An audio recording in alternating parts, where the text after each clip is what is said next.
ಸ್ನೇಹಿತರೆ, welcome back. ನೀವು ನೋಡ್ತಿದ್ದೀರಾ ಜೈ ಮೋಟಿವೇಶನಲ್ ಸ್ಪೀಕರ್ ಯೂಟ್ಯೂಬ್ ಚಾನಲ್. ಇವತ್ತಿನ ಕಂಟೆಂಟ್ ಏನು ಅಂತ ಹೇಳಿದ್ರೆ, ನಾವು ಪ್ರೀತಿಸೋರ್ ಕಣ್ಣಲ್ಲಿ ಏನ್ ನಮ್ಮನ್ನ ಪ್ರೀತಿ ಮಾಡ್ತಿರ್ತಾರಲ್ಲ, ಅವ್ರ ಕಣ್ಣಲ್ಲಿ ನಾವ್ ಯಾವಾಗ ಜೋಕರ್ ಆಗ್ತೀವಿ ಗೊತ್ತಾ?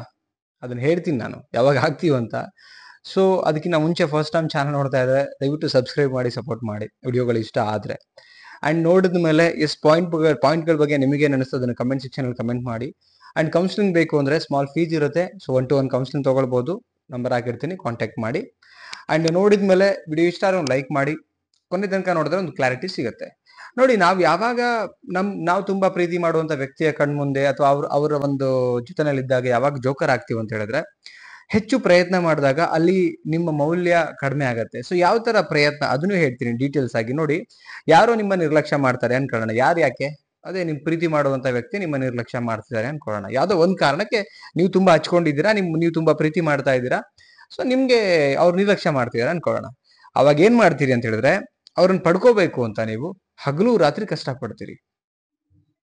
ಇದು ನಾವು ಜೋಕರ್ಗಳಾಗೋದೇ ಅಲ್ಲಿ. ಆಕ್ಚುಲಿ ನಾವು ಅವ್ರನ್ನ ಪಡ್ಕೋಬೇಕಂತ ಹಗಲು ರಾತ್ರಿ ಕಷ್ಟ ಪಡ್ತಿರ್ಬೇಕಾದ್ರೆ ಅವ್ರಿಗೆ ಏನ್ ಅನ್ಸುತ್ತೆ, ನಿಮ್ ಬಗ್ಗೆ ತುಂಬಾ ಕೀಳರಿಮೆ ಬರಕ್ ಶುರು ಆಗತ್ತೆ. ಅಂಡ್ ಅವ್ರಿಗೆ ಒಂದು ನಿಮ್ ಬಗ್ಗೆ ಪಾಸಿಟಿವ್ ಏನ್ ಹೋಗುತ್ತೆ ಅಂತ ಹೇಳಿದ್ರೆ, ಎಲ್ಲೂ ಹೋಗಲ್ಲ ಬಿಡು, ನಮ್ ಹಿಂದೆ ಬಿದ್ದು ಸಾಯ್ತಿದ್ದಾರೆ, ಈ ಫೀಲ್ ಬರುತ್ತೆ. ಓಕೆ, ಅದಕ್ಕೇನೆ ಹೆಚ್ಚು ಪ್ರಯತ್ನ ಪಡೋದು ಬೇಡ. ಓಕೆ, ಇದನ್ನ ಅರ್ಥ ಮಾಡ್ಕೊಳ್ಳಿ. ಯಾರೋ ನಿಮ್ಮ ನಿರ್ಲಕ್ಷ್ಯ ಮಾಡ್ಬೇಕಾದ್ರೆ ನೀವಲ್ಲಿ ಎಚ್ಚೆತ್ಕೊಳ್ಬೇಕು. ಪ್ರಯತ್ನ ಪಡ್ಬೇಕಾ ಪಡಬಾರ್ದ? ಪ್ರಯತ್ನ ಪಟ್ರೆ ಏನಾಗತ್ತೆ? 1 ಸಲ 2 ಸಲ 3 ಸಲ ಈ ತರ ಪ್ರಯತ್ನ ಪಟ್ಟು ನಿಮಗೊಂದು ಅನುಭವ ಆಗಿರುತ್ತೆ. ಅದ್ರ ಮೇಲೆ ನೀವು ಓನ್ ಡಿಸೈಡ್ ಮಾಡ್ಬೇಕಾಗುತ್ತೆ. First point. ಸೆಕೆಂಡ್ ಪಾಯಿಂಟ್ ಏನಂತ ಹೇಳಿದ್ರೆ, ನಿಮ್ಮ ಭಾವನೆಗೆ ಮಿತಿ ಇಲ್ಲದೆ ಹೋದಾಗ. ಎಷ್ಟೋ ಜನ ಏನಂದ್ರೆ, ಭಾವನೆಗಳಿಗೆ ಒಂದು ಮಿತಿ ಅಂತ ಇರ್ಬೇಕಾಗತ್ತೆ. ಅದನ್ನ ನಮಗ್ ನಾವೇ ಹಾಕೊಳ್ಬೇಕು. ಭಾವನೆ ಹೆಂಗೆ ಬಿಟ್ರೆ ಹೋಗ್ತಾ ಇರತ್ತೆ, ಮನಸ್ಸು ಚಂಚಲ ಅಲ್ಲ, ಹೋಗ್ತಾ ಇರತ್ತೆ. ಸೊ ಪ್ರತಿ ಭಾವನೆಗೆ ನಾವು ಮಿತಿ ಹಾಕೊಬೇಕು. ಅದ್ರೊಟ್ಟಿಗೆ ಏನಂತ ಹೇಳಿದ್ರೆ, ಆತ್ಮಗೌರವ ಮತ್ತೆ ಭಾವನೆಗಳಿಗೆ ಒಂದು ಮಿತಿ ಇರಲಿ ಅಂತ ಹೇಳ್ತೀನಿ ನಾನಿಲ್ಲಿ. ನೋಡಿ,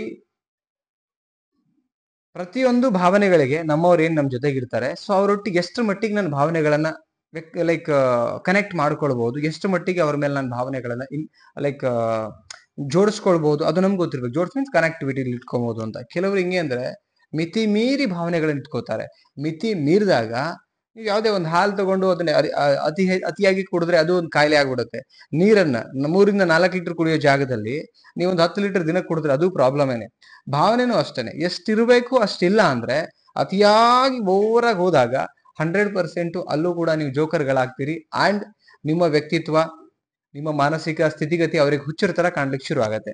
ಆವಾಗ 100% ನೀವು ಅವರಿಗೆ ಜೋಕರ್ ಆಗ್ತಿರಿಲ್ಲ ಅಂದ್ರೆ ಹುಚ್ಚಿಡ್ದಿದೆ ಇವ್ರಿಗೆ, ಇವ್ರು ಸರಿ ಇಲ್ಲ, ಮಾನಸಿಕ ಸ್ಥಿತಿಗತಿ ಸರಿ ಇಲ್ಲ, ಇವ್ರ ಮೆಂಟಲ್ ಹಾಸ್ಪಿಟಲ್ ಸೇರಿಸಿ, ಇವ್ರ ಸಹವಾಸ ಬೇಡ, ಈ ಲೆಕ್ಕಕ್ಕೆ ಬಂದ್ಬಿಡ್ತಾರೆ. ಹುಷಾರಾಗಿರಿ. ನೋಡಿ, ಅವ್ರ ವರ್ತನೆ ಬದಲಾಗ್ತಿದ್ರೆ ನೀವು ಕೂಡ ನಿಮ್ಮ ಅಂತರ ಉಳಿಸ್ಕೊಳ್ಬೇಕಾಗತ್ತೆ. ಜೊತೆಗಿರೋ ವ್ಯಕ್ತಿಗೆ ಎಲ್ಲೋ ಒಂದ್ ಕಡೆ ಬದಲಾವಣೆಗಳು ಆಗ್ತಿದ್ರೆ ನೀವು ತುಂಬಾ ಅಬ್ಸರ್ವೇಷನ್ ಮಾಡ್ಬೇಕು. ನೀವು ಜೋಕರ್ಗಳಾಗಬಾರ್ದು.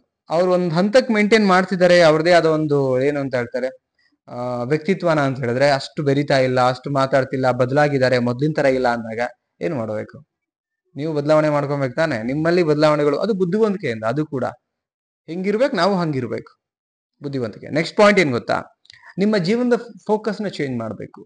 ಎಲ್ಲೋ ಒಂದ್ ಕಡೆ ನೀವು ಇದ್ದಾಗೆ ಇದ್ರೆ ಯಾರು ನಿಮ್ಮನ್ನ ಇಷ್ಟಪಡಲ್ಲ, ಅಥವಾ ಸುಳ್ಳು ಅನ್ಕೋತಾರೆ, ಅಥವಾ ನೀವು ಎಲ್ಲೋ ಒಂದು ಗುರಿಗಳನ್ನ ಹೇಳ್ಕೊಂಡಿರ್ತೀರಿ, ಅದು ಅಚೀವ್ಮೆಂಟ್ ಆಗದೆ ಇದ್ದಾಗ ನಿಮ್ಮನ್ನ ಅಪಹಾಸ್ಯ ಮಾಡ್ತಾರೆ, ನಿಮ್ ಸಾಧನೆ ಬಗ್ಗೆ ಹೇಳ್ಕೊಂಡು ನಗಾಡ್ತಿರ್ತಾರೆ. ಅದನ್ನು ಅಲ್ಲಿ ಮರ್ತು ಬಿಡ್ಬೇಕು. ಬಟ್ ಸ್ಟಿಲ್ ನೀವು ಮಾಡ್ಬೇಕಾಗಿರೋದೇನು, ನಿಮ್ಮ ಗುರಿನ ಅಚೀವ್ಮೆಂಟ್ ಮಾಡೋದ್ರ ಕಡೆನೆ ನಿಮ್ಮ ಹೋರಾಟ ಇರಬೇಕು. ಅಚೀವ್ಮೆಂಟ್ ಮಾಡಿದ್ಮೇಲೆ ಯಾರು ನಿಮ್ಮನ್ನ ಜೋಕರ್ ಆಗಿ ನೋಡಿದ್ರೋ ಅವರೇ ಹೀರೋ ಆಗಿ ನೋಡ್ತಾರೆ. ಅರ್ಥ ಆಯ್ತಾ ಹೇಳ್ತಿರೋದು? ಸೊ ಅದಕ್ಕೇನೆ ಈ 3 ವಿಚಾರ ಏನಿದೆ ಅಲ್ಲ, ತುಂಬಾ ಮುಖ್ಯ ಇರೋದೆ. ನಾವು ಯಾರ ಕಣ್ಣಿಗೂ ನೋಡಿ, ಬೇರೆಯವ್ರ ಕಣ್ಣಿಗೆ ಜೋಕರ್ ಆಗೋದು ಅದು ಬೇರೆ. ಪ್ರೀತಿಸೋರ್ ಕಣ್ಣಿಗೆನೆ, ಯಾರು ನಮ್ಮನ್ನ ಅರ್ಥ ಮಾಡ್ಕೊಂಡಿದ್ದಾರೆ ಅಂತ ಅನ್ಕೊಂಡಿದೀವಲ್ಲ ಅವ್ರ ಕಣ್ಣಿಗೆನೆ ಜೋಕರ್ ಆಗ್ಬಿಟ್ರೆ ವೇಸ್ಟ್ ಆಗ್ಬಿಡ್ತೀವಿ ಲೈಫಲ್ಲಿ. ಎಸ್, ಎಕ್ಸಾಕ್ಟ್ಲಿ ಪಾಯಿಂಟ್ಗಳು ಹೇಳಿದ್ದೀರಾ ಅಂತ ನಿಮ್ಗೆ ಅನ್ಸಿದ್ರೆ ಕಮೆಂಟ್ ಸೆಕ್ಷನ್ ಅಲ್ಲಿ ಕಮೆಂಟ್ ಮಾಡಿ. ಇಷ್ಟ ಆದ್ರೆ ವಿಡಿಯೋ ಲೈಕ್ ಮಾಡಿ. ಅಂಡ್ ನಿಮಗೆ ಇದು ಶೇರ್ ಮಾಡ್ಬೇಕು ಅನ್ಸಿದ್ರೆ ಶೇರ್ ಮಾಡಿ. Okay, thank you so much. And subscribe ಮಾಡಿ. ಮತ್ತೊಂದು ಟಾಪಿಕ್ ಅಲ್ಲಿ ಸಿಗ್ತೀನಿ. ಬಾಯ್.